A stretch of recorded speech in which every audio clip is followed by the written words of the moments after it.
seorang pemimpin itu tugas utamanya itu ya secara pribadi itu berpikir dan bekerja. Jadi nggak perlu banyak ngomong, nggak perlu banyak ngomong. Apalagi sudah punya juru bicara presiden, juru bicara kepresidenan, ada menteri komunikasi dan informasi, ada menteri, kalau dulu menteri penerangan ya, ada sekretaris kabinet, sekretaris negara, itu kan itu yang mestinya bekerja, menyampaikan informasi-informasi pemerintah, menyampaikan ide-ide presiden. Itu jadi presiden sebanyak mungkin berpikir dan bekerja dan tidak terlalu banyak ngomong. Tidak perlu setiap ada pertemuan ngomong sana kemari akhirnya jadi blunder gitu. Jadi bikin rakyat itu bingung dan banyak yang ngetawain gitu kan. Karena apa? Karena setelah menjadi presiden itu bukan masa kampanye lagi. Kalau kampanye ya kan otomatis kan kita harus orasi menggulkan, menyampaikan pikiran-pikiran kita, program-program kita nanti yang ada. Tapi begitu jadi nggak perlu ngomong lagi, jalankan aja yang pernah diomongkan, yang pernah diprogramkan gitu kan. Kecuali kalau orator atau pemimpin partai, nah itu memang perlu orasi waktu ada ulang tahun atau rapat kerja partai. Itu perlu kan ngomong bla bla bla gini, saudara-saudara, seperti zaman pergerakan dulu kan. Zaman pergerakan, para pemimpin pergerakan, para tokoh pergerakan itu harus pintar ngomong gitu. Pintar ngomong, orasi itu seperti Hos Cokro Aminoto itu kalau kemana-mana tuh orasinya tuh orang terpukau semua gitu. Pas selesai dia bicara, orang mencium bajunya, mencium kakinya, mencium tangannya, berebut untuk mencium, saking kagumnya terhadap Hos Cokro Aminoto karena dia orasinya mantap. Tapi karena dia seorang tokoh pergerakan untuk melawan penjajahan kan gitu, tokoh revolusi.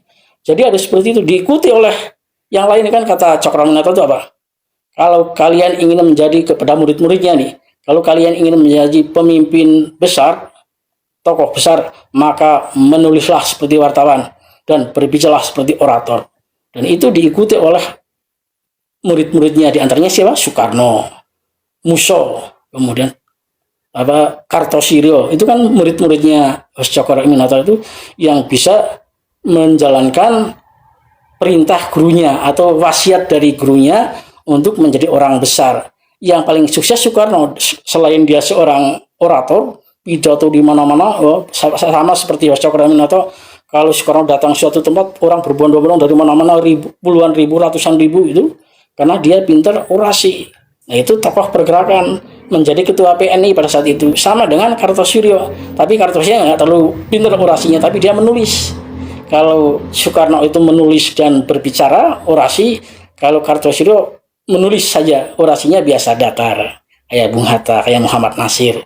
Musso termasuk yang pintar orasi. Tapi itu tadi, tokoh pergerakan Hos Cokro Aminoto itu punya murid 3 yang punya ideologi yang berbeda. Tiga-tiganya bermusuhan, kemudian satu sama lain saling membunuh kan. Hos Cokro Aminoto Musso dihukum mati oleh tentara Soekarno.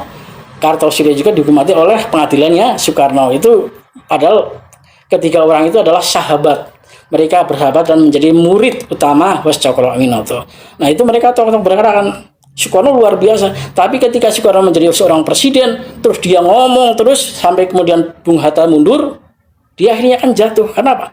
Seorang presiden nggak boleh ngomong terus. Saatnya menjalankan program kerja. Dulu waktu menjadi tokoh pergerakan, menjadi proklamator, silahkan ngomong di mana-mana untuk menggesa rakyat, untuk mempersatukan rakyat.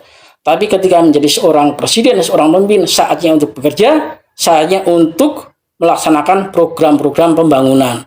Jangan ngomong-ngomong lagi, itu nanti akan blunder. Dan ternyata kan pengalaman Bung Karno, ya, tokoh besar Indonesia, seorang proklamator, akhirnya jatuhnya tuh nah, mungkin salah satunya karena banyak ngomong, ya, ngomong di mana-mana, sering blunder, memihak ini, memusuhi ini kan gitu. Kalau kita ngomong, apalagi sudah ditepuk tangan begitu kan, apa saja diomongin, kadang-kadang yang ini tersinggung, mengangkat yang ini, menjatuhkan yang ini, akhirnya kan jadi pecah, persatuan jadi terpecah-pecah gitu kan. Ada istilah politik belah bambu, mengangkat yang ini, menjatuhkan ini. Mungkin apa yang disampaikan itu belum tentu sengaja dia mengangkat yang ini, menjatuhkan ini, tapi karena dia itu disampaikan dalam pidato, tidak sengaja blunder, akhirnya terjadi perpecahan dan akhirnya dia jatuh dengan peristiwa G30 SPKI itu kan gitu.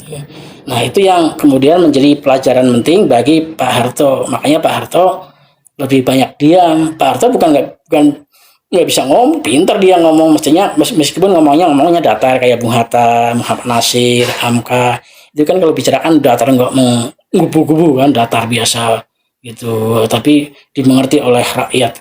Nah seperti itu.